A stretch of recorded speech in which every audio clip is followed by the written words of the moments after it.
Okay, now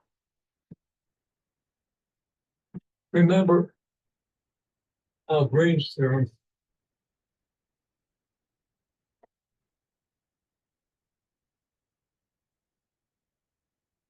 See why it worked for a rectangle.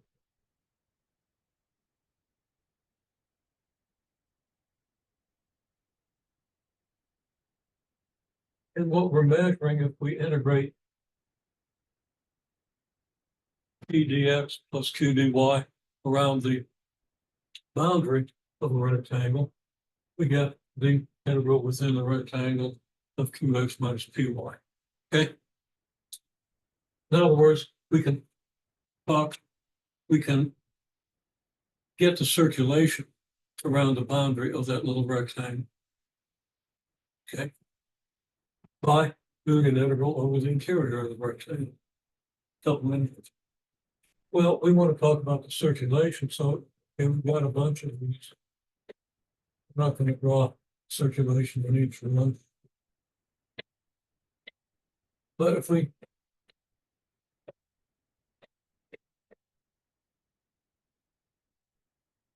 circulation in each of these, circulation here, well, goes this way, this way. Circulation in its neighbor to its right goes this way, this way, this way, and this way, and also a little element along the boundary. Okay. Now,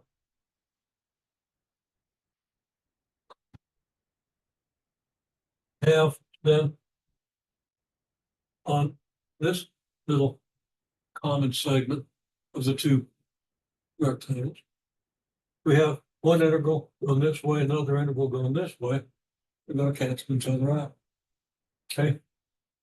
And the same thing here of circulation in the rectangle above this one is going to go this way along this path, opposite to the way it goes along this path. It's going to cancel. Okay. Now, also the circulation around this segment here, which consists of part of the boundary and then two partial boundaries of rectangular segments.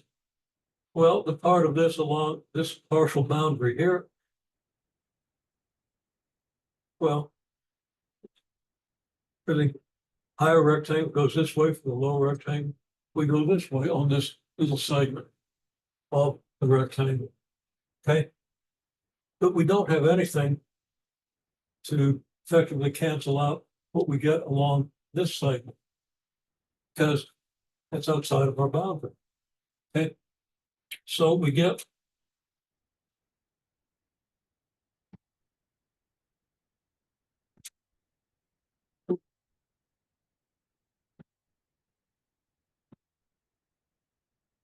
and the same thing happens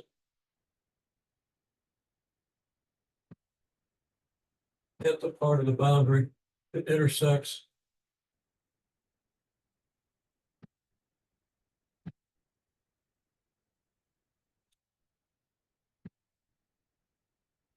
the boundary of the entire region.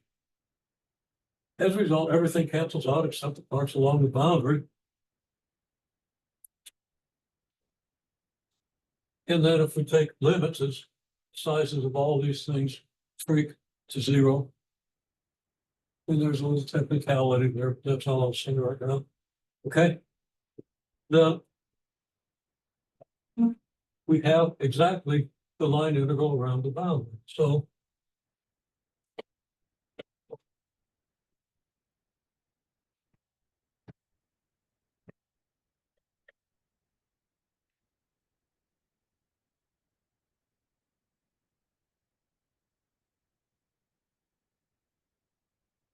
the integral of pi plus qj dot dr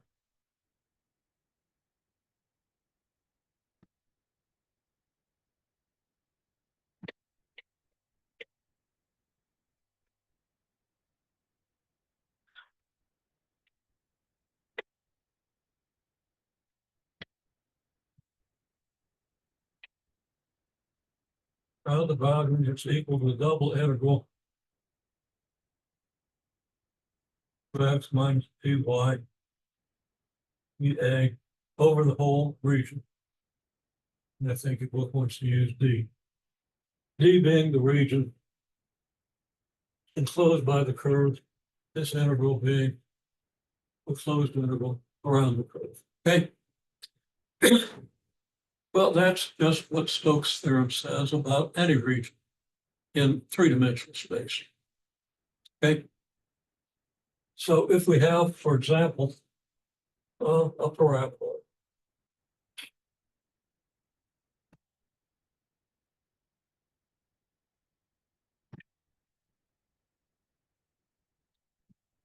and it's truncated, meaning it's cut off. You know, the parabola itself goes forever, but if we cut it off at z equals some value, or with a plane, or with some other curve, then here's the boundary.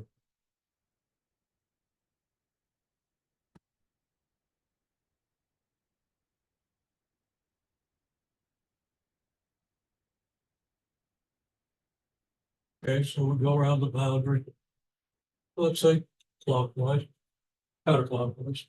Okay. We can get the integral of that boundary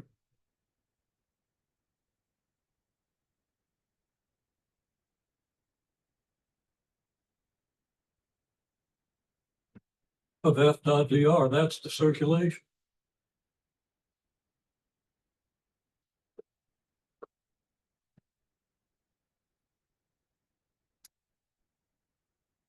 And this integral is just like this integral,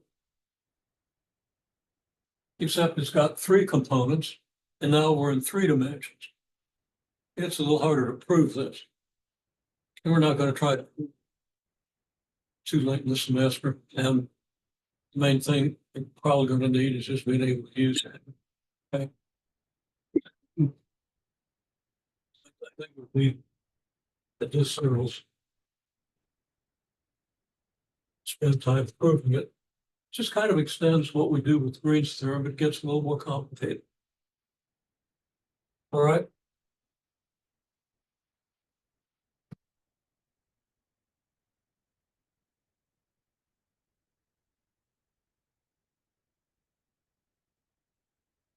Now the circulation.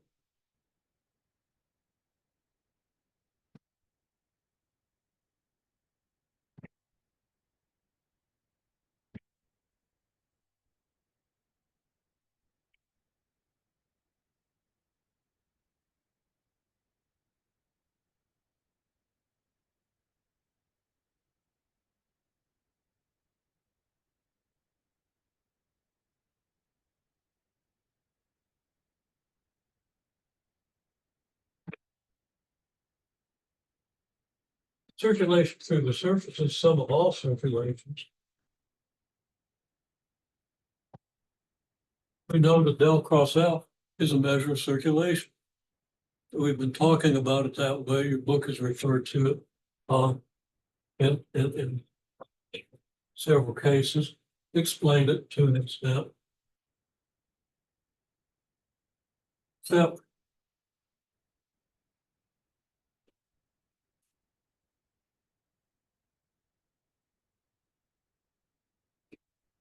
we're going to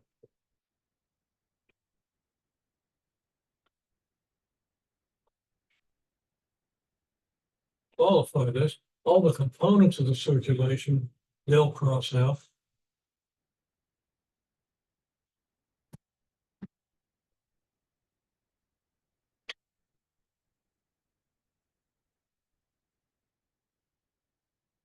Will to the surface.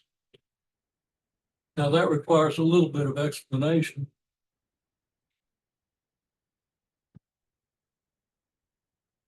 If you have a circulation around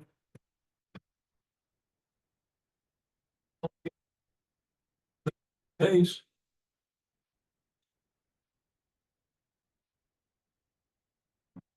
the circulation around this increment, in this case, would just be del cross F.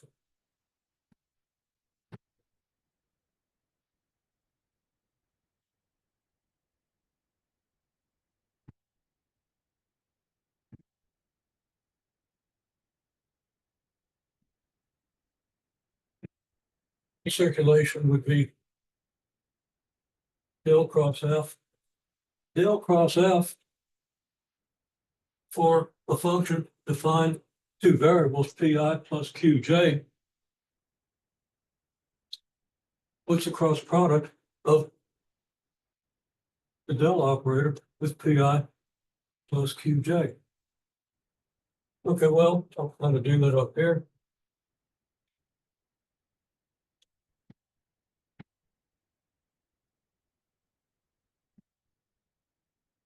Why we talk about the normal component of the circulation.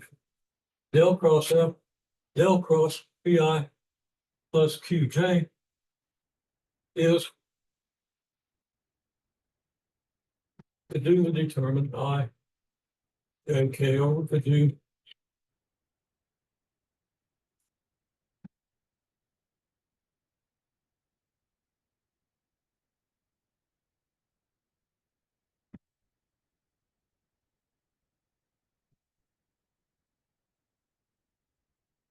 might be a little hard to read. The whole thing is, this is just the way we set up the determinant for cross product. You're very familiar with that. And the components of the vector are phi q0 because it's in the plane. So what's that equal? Well, that's pretty simple. I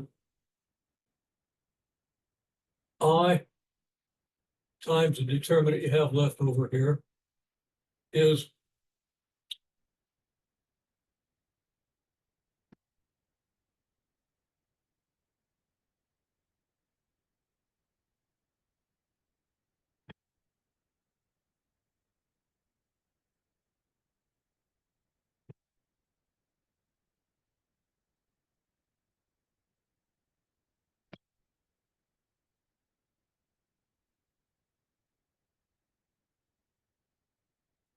not looking right. Just think for a second.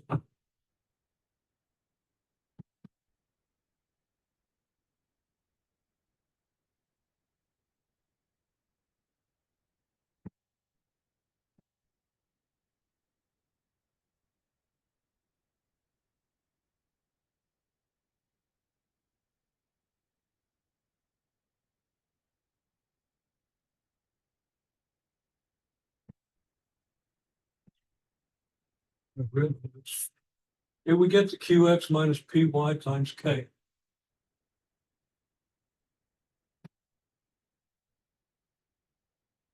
Component normal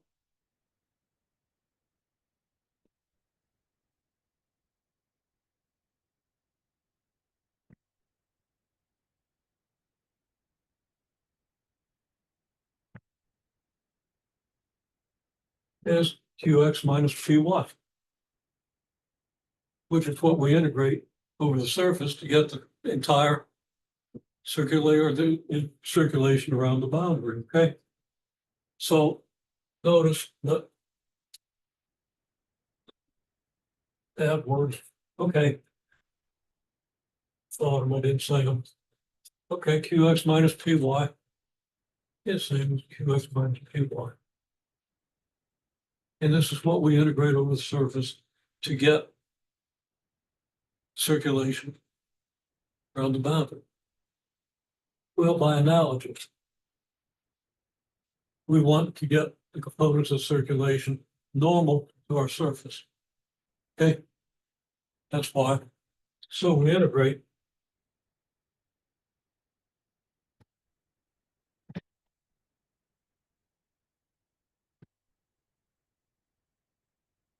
full integral over our surface, all it is, of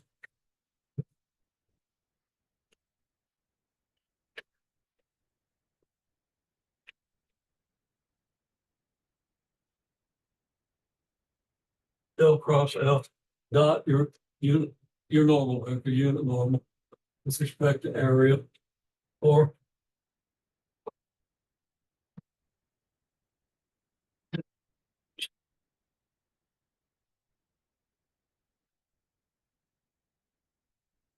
sometimes the normal times dA is represented by just a ds, capital S, the surface. Okay, in which case we might not want to use S to represent the surface, but there's the idea. So again,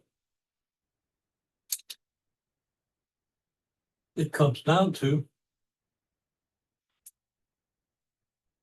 we can calculate this line integral by doing this surface integral,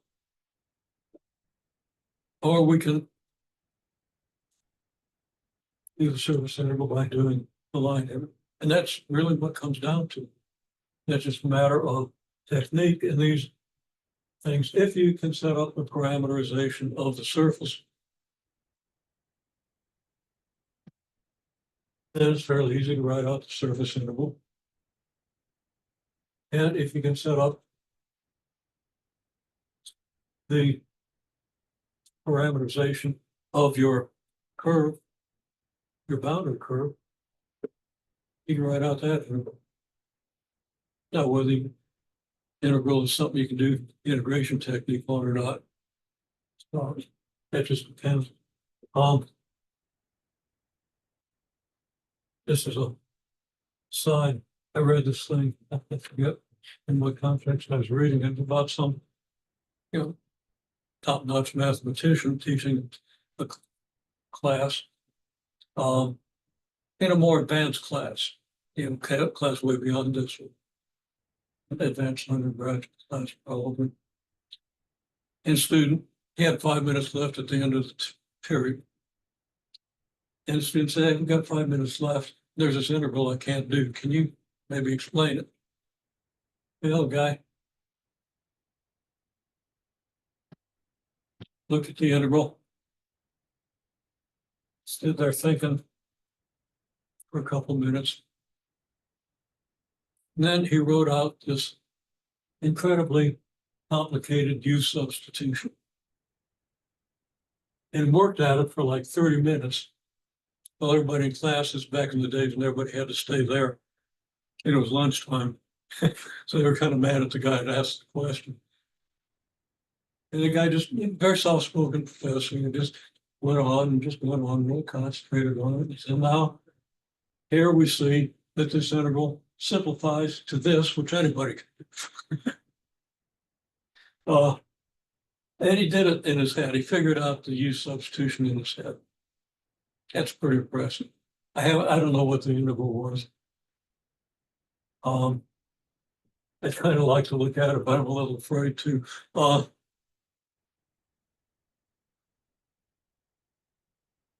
That's what it comes down to. So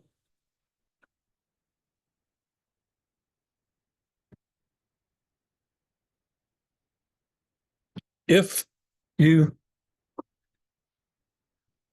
have a decent handle on Green's theorem, you just kind of extend things into 3 dimensions, and you can handle Stokes theorem.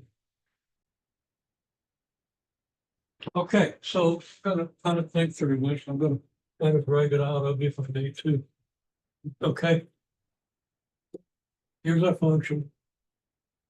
Here's our surface. Now, I want to actually do the surface of it. Okay. So really, I'm going to say verify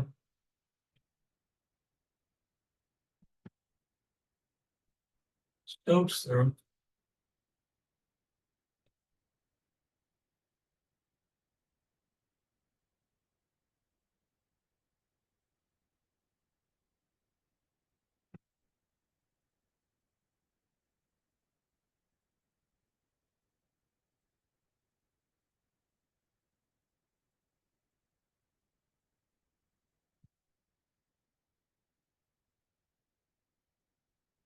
Okay. So I'm going to ask you for a minute, think about it. How do you parameterize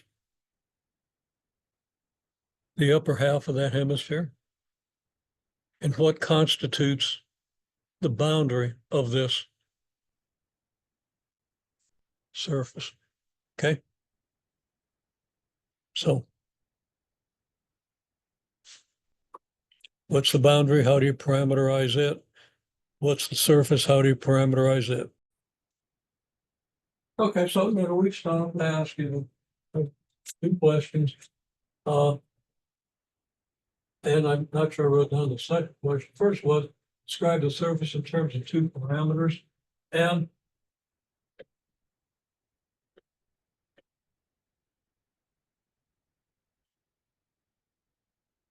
what's the boundary? Well, the answer I got for what's the boundary, which is the easier of the two questions, I think, because it's fairly obvious. Then you have to visualize a surface. It's the upper half of a hemisphere, right? So what's the boundary consist of? Well, the first answer I got was an ellipse. Yeah. More specifically, it's a circle. Okay. And how do we get that? Just because sometimes you can't immediately describe a thing in words. Okay. You get the boundary.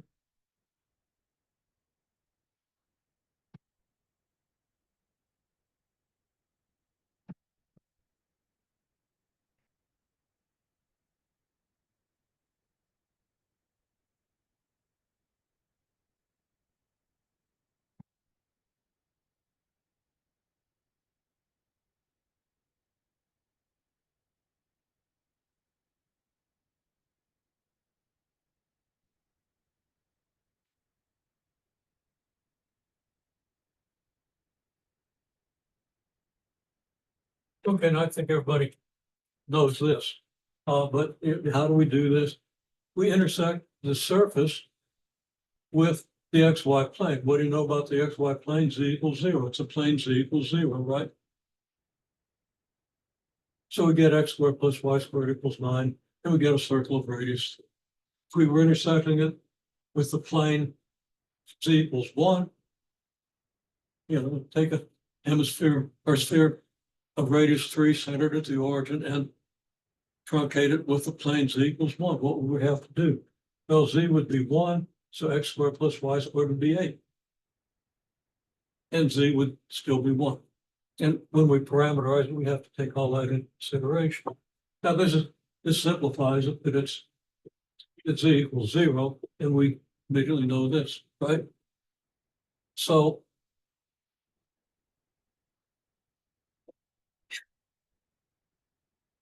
now let's parameterize sphere in terms of U and V. Okay. Um,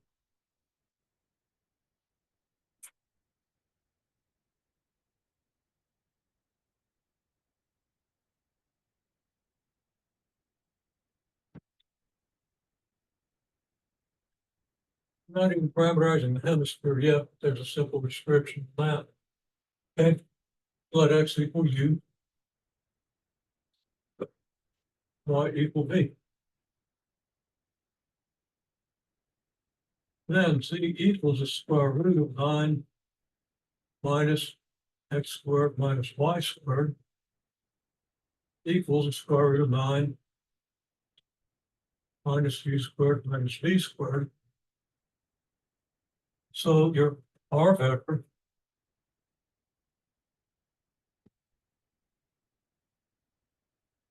I plus yj plus zk, that's just ui plus vj plus the square root of 9 minus u squared minus v squared. Now that's over a specific UV region.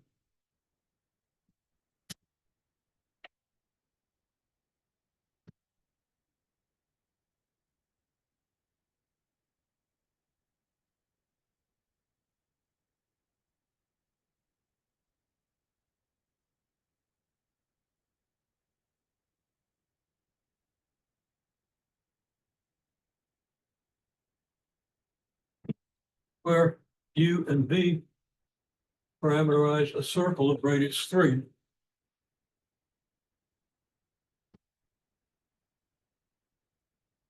So that x will go from -3 to 3, and y will go from square root of 9 minus negative square root of 9 minus x squared to the square root of 9 minus x squared. Is that pretty clear?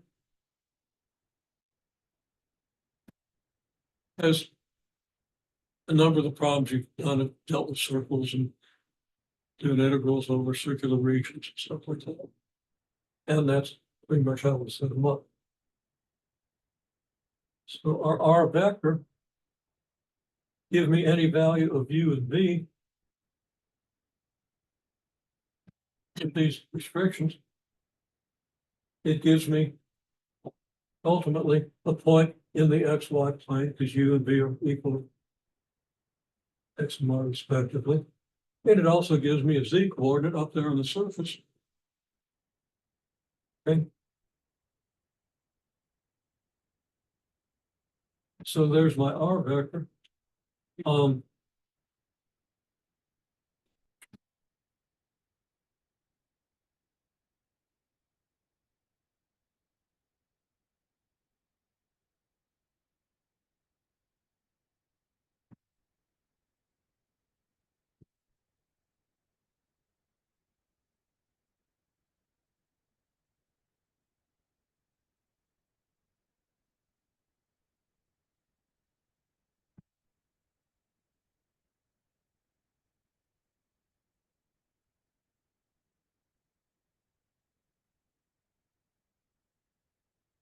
So your normal vector bxi plus yj plus zk or the square root of x squared plus y squared plus z squared. Because every point of the sphere is perpendicular to the radial line, and this is a radial line. This is a line from the origin to the point x, y, z. Now in terms of our parameters, that's going to be ui plus dj plus the square root of minus u squared minus d squared a all divided by 3, because on the sphere x squared plus y squared plus z squared is 9. In other words, our radial vector has a length of 3. It goes from the center out to the surface of the sphere. That's 3 units. So we divide that radial vector by 3, and we know that it's perpendicular surface at that point. So we've got the surface described in terms of these parameters.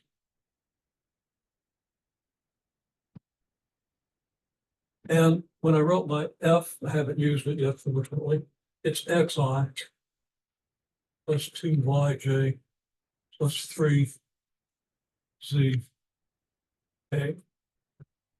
Just remembering the numbers from the problem. And folks, on those, I didn't write the x, y, and z, but it's going to be it. Okay, so that we can express our function in terms of u, v on the surface. Okay, so everything can be written in terms of these two parameters, so we come up with a double interval. We also know that du, dx is the same as du, dy the same as dv. Okay? And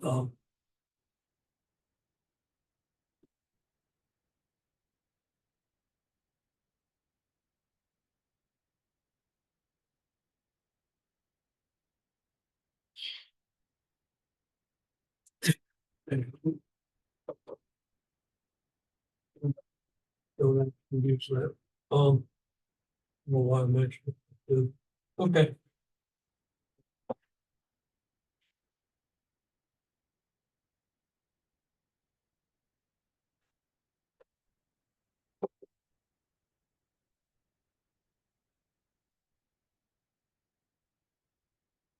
Yeah, we get a little about this next. Okay. So now what do we do? Well, f equals xi plus 2yj plus zk.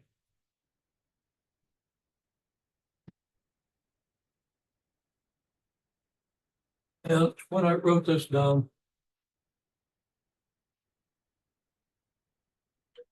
like careless,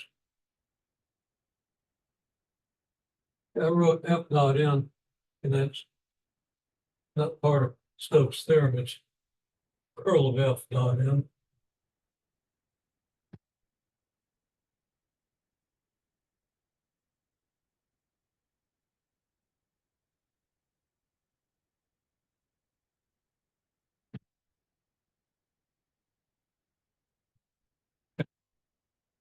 So in order to do the surface interval, we have to calculate del cross F.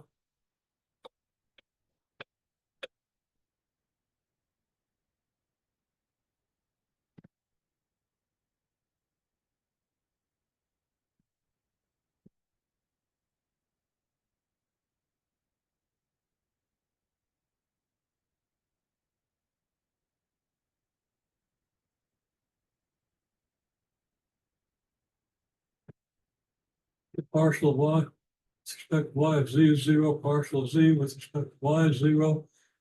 All these partials that we use in calculating the cross products are 0.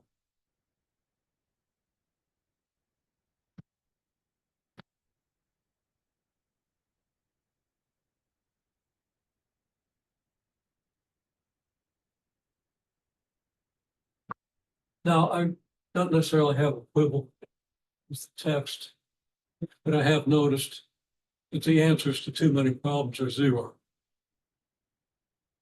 And going over, submitted work and stuff.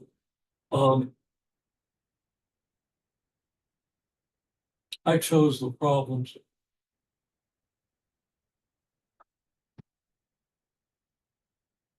And in many cases, I could have seen that they were going to be 0 without having to work anything out.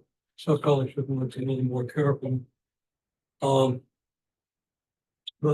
don't get the idea that things are always 0. Okay. The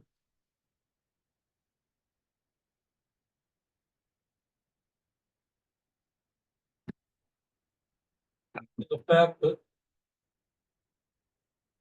f is a gradient function would have told me that.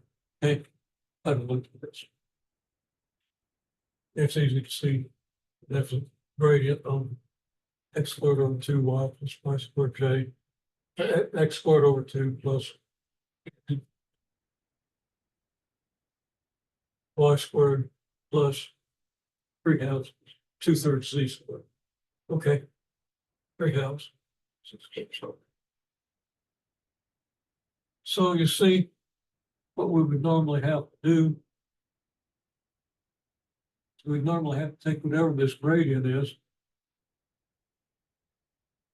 in terms of x, y, z, and express it then in terms of u, v. Okay.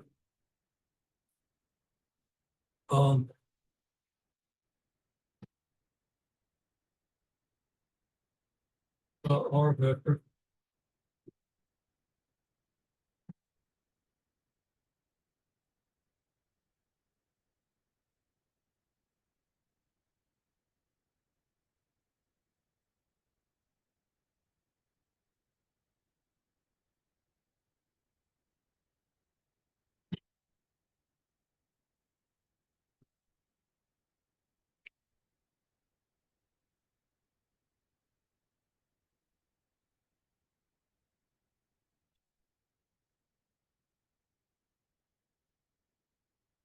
Dx is the same as du, dy is the same as dv, and dz is differential of this thing.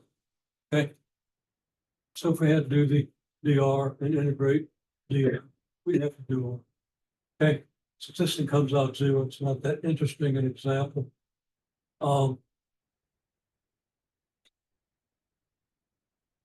That's most of the machinery we need to parameterize the surface in terms of U and V. And then of course, when I did the square root of 9 minus x squared minus y squared, that automatically gave me the upper hemisphere. Because this is positive.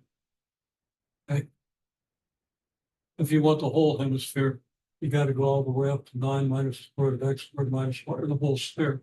You go from negative of this up to the positive of this, right? So I don't want to talk too much more about this example. But we understand the process of setting up the intervals.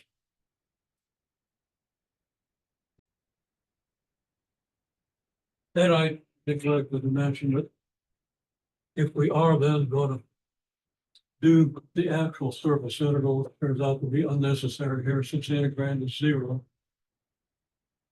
Our normal area increment, if you wish, is your TU cross TB, where TU is just your U derivative of your R vector. Okay, TB is just the V derivative of your R vector.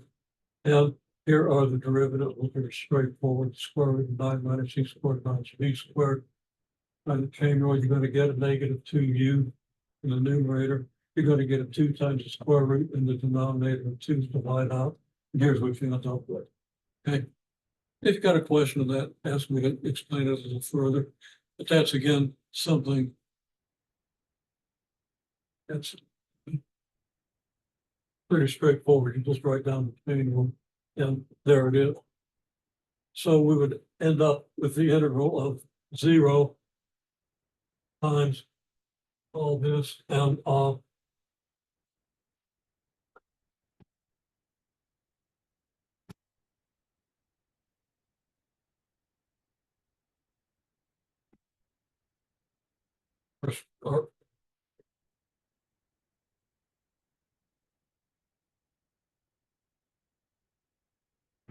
increments would be our area would be du dv.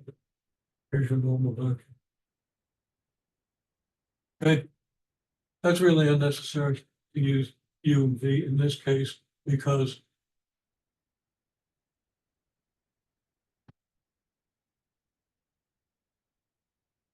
parameterized sphere, we can just do it in terms of x and y.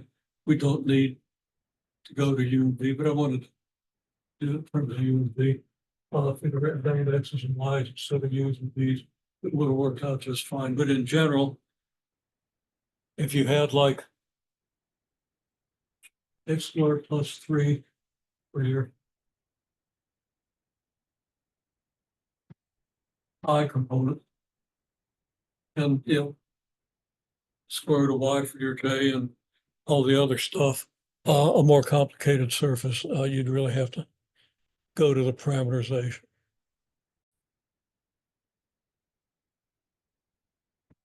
Okay, I do want to go ahead and work out the circulation vector,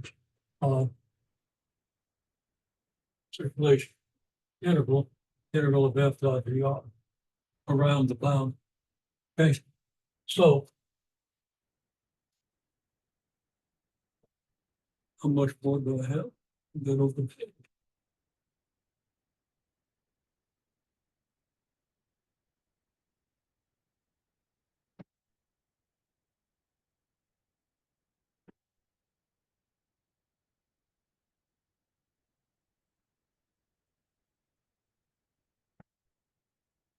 I didn't write down centered at the origin, but it's a circle of radius 3 in the xy plane. Then our R vector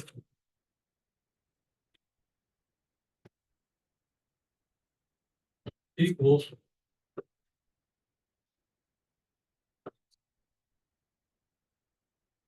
we can parameterize our R vector.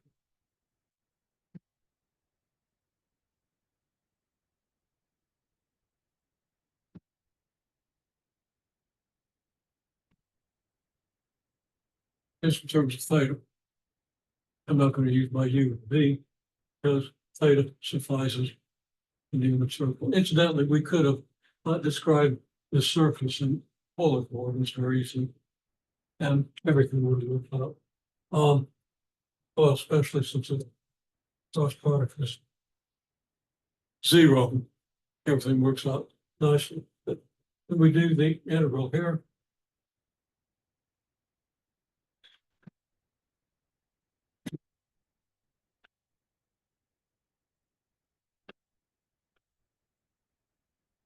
f equals xi plus 2yj equals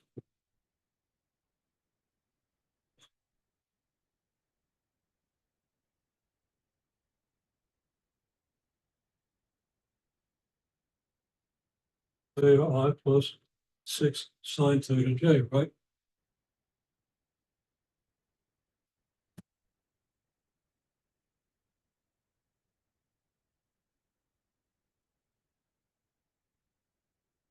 Our R vector, which is -3 sine theta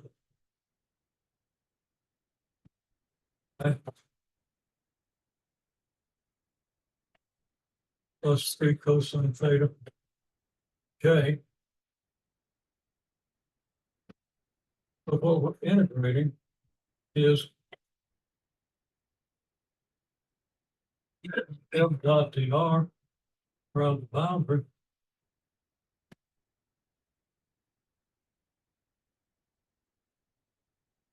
that we, our R vector here is good for 0 less or equal to theta less or equal to 2 pi.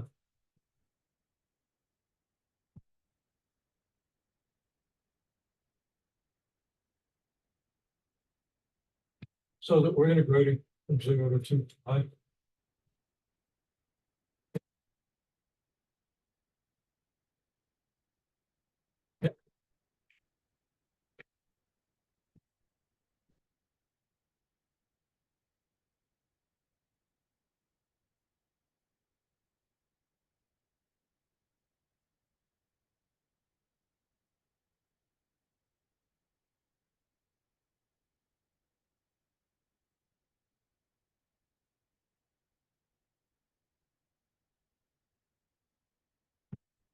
Need to rewrite it.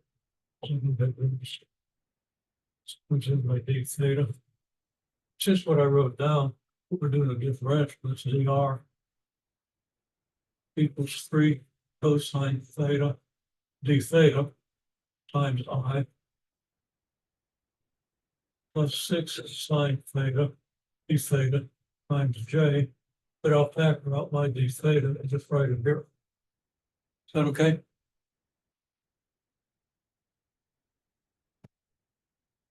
Dot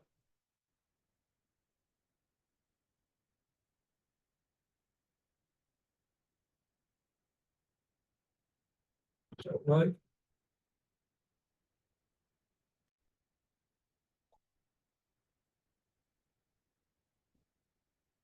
Well, I did my derivative right before, but it's -3 sine theta I because we're doing the differential plus 3 cosine theta j.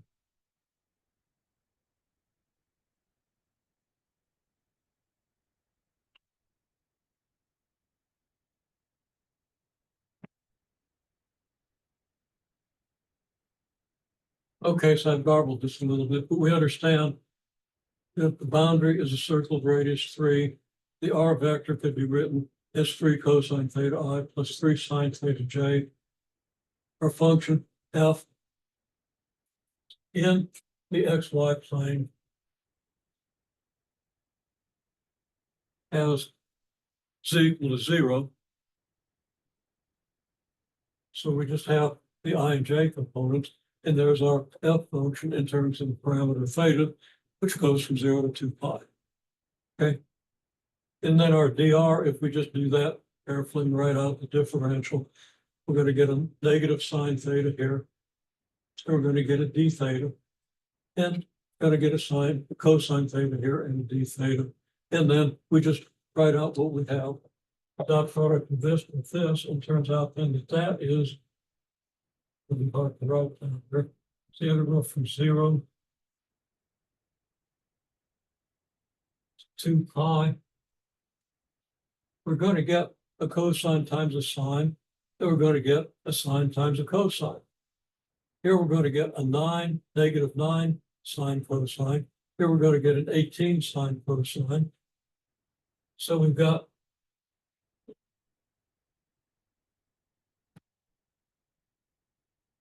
nine times the integral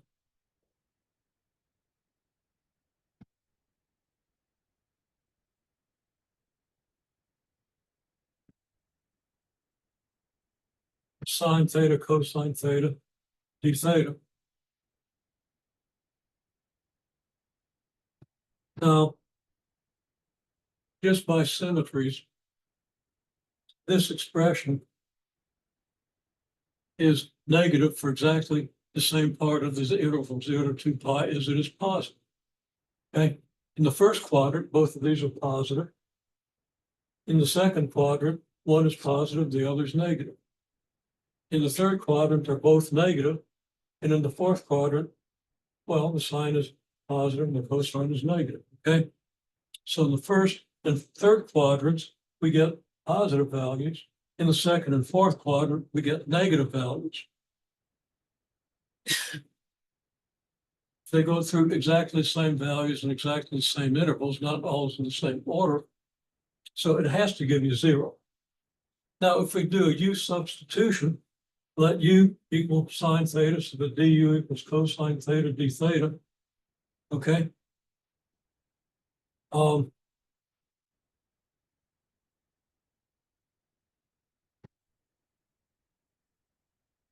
Then we've got the integral of u du.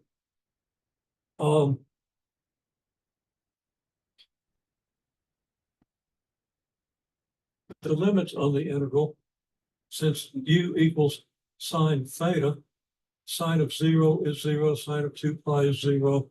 The limits on that integral both be 0, and that gets a little tricky.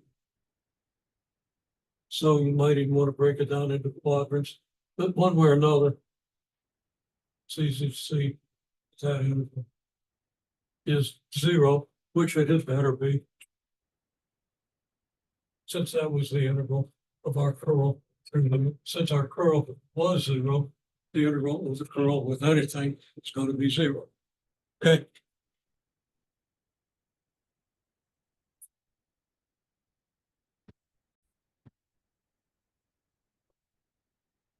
Okay, another example. We have this function. I've taken the liberty of doing the cross product curl, and here's what I get from the curl. Okay. Now we have the upper hemisphere of radius 2. That's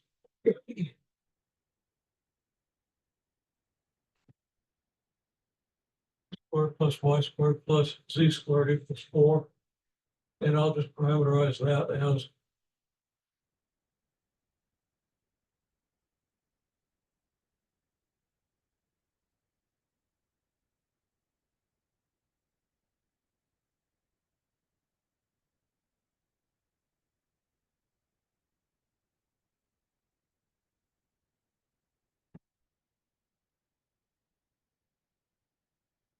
that this way. Okay. Then px is the x derivative of this, which is going to be I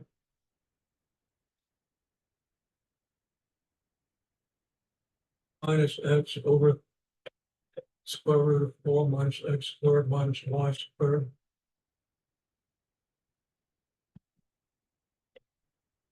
Okay.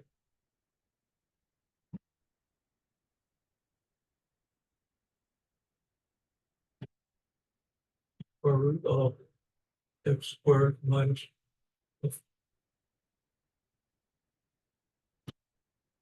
y squared times k.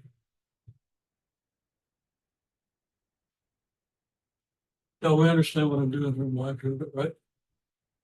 This is going to give us our area increment. We don't need to go to fancy parameters.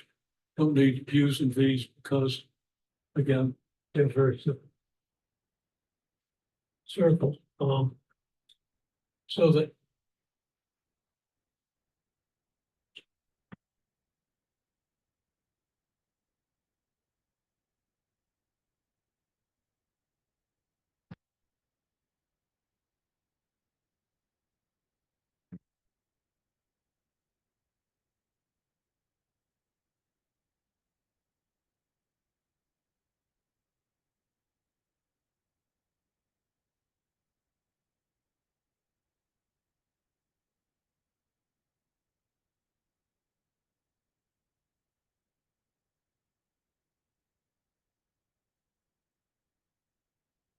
I,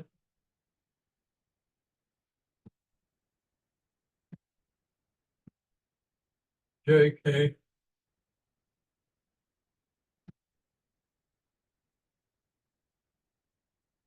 zero,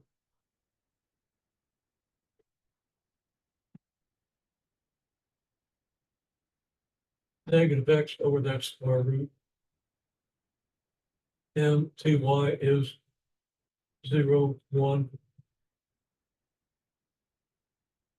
negative y over the square root.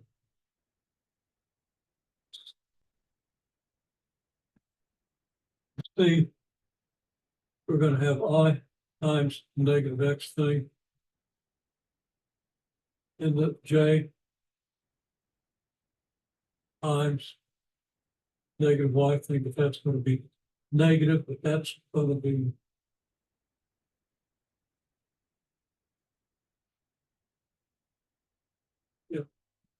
that's going to be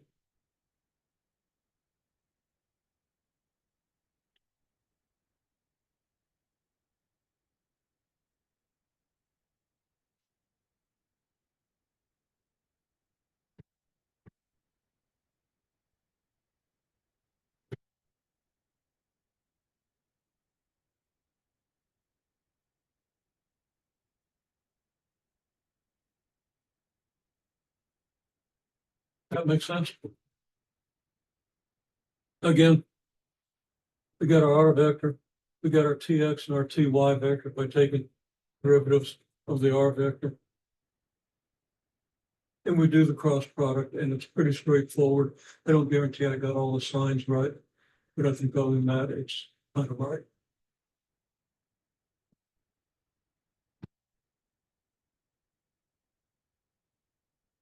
Um,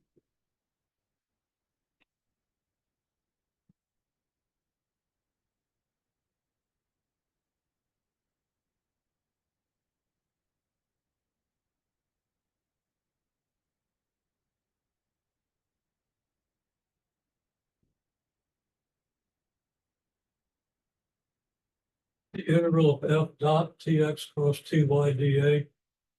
F has only a K component, and cross product has only a K.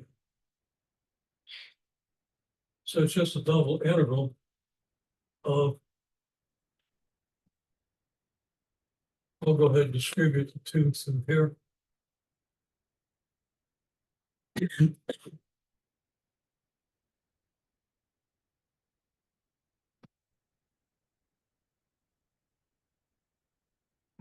It's going to be this integral. Any question on that? That's all pretty straightforward. Okay.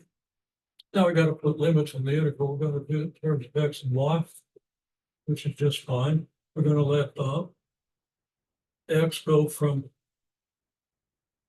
-2 to 2, assuming we know how to do this, and y from -square root of 4 minus x squared to the square root of 4 minus x squared.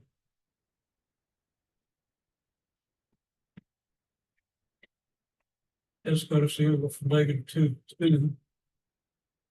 It's going to be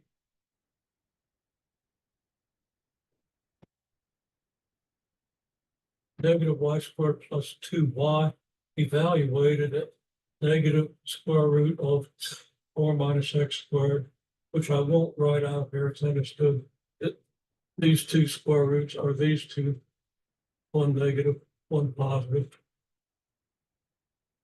this, that with respect to X. And I'm running seriously short on board space, but this is very straightforward.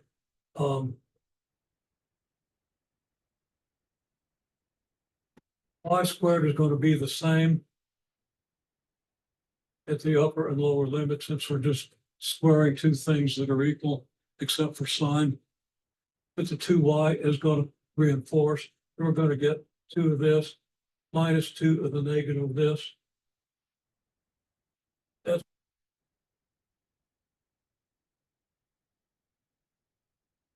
negative 2 to 2. 4 times the square root of 4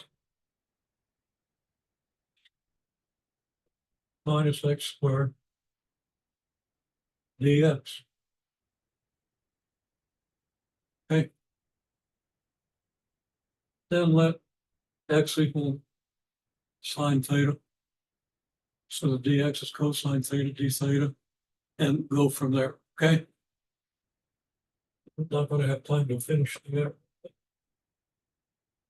That would be our area integral if I haven't done anything completely ignorant. Now integrating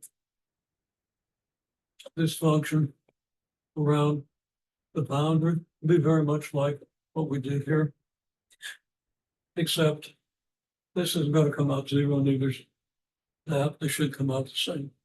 Okay. There should be more problems, in my opinion. We're asked to verify Stokes theorem.